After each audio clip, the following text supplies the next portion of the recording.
விடும். முதலாவது நோய் ஹுப்பு துன்யா, துனியாவுடைய மோகம்.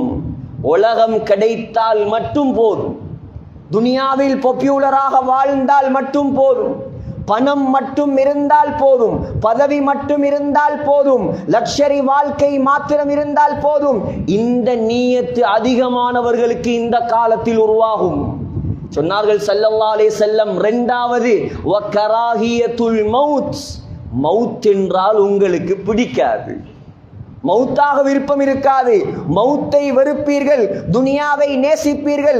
இந்த ரெண்டு நோயும் எப்பொழுது முஸ்லிம்களுடைய உள்ளத்துக்குள் குடிகொள்ளுமோ, சொன்னார்கள் ஸல்லல்லாஹு அலைஹி வஸல்லம், அந்த நேரத்தில் அல்லாஹ் எதிரிகளுடைய உள்ளத்திலிருந்து உங்களுடைய பயத்தை அல்லாஹ் கலட்டி விடுவான். உங்களை அழிப்பதற்காக அவர்கள் போட்டி போட ஆரம்பிப்பார்கள். சொன்னார்கள் ஸல்லல்லாஹு அலைஹி வஸல்லம், யதுருசுல் இஸ்லாம் கமா யதுருசு வஷ்யு ஸௌபி.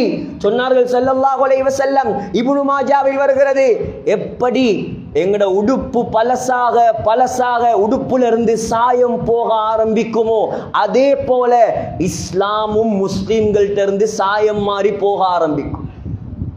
இஸ்லாம் மங்கும், மறையும். ஹத்தா லா யுதுரா, எந்த அளவுக்கு என்றால் முஸ்லிம்கள் இந்த உலகத்தில் வாழ்வார்கள், தொழுகையை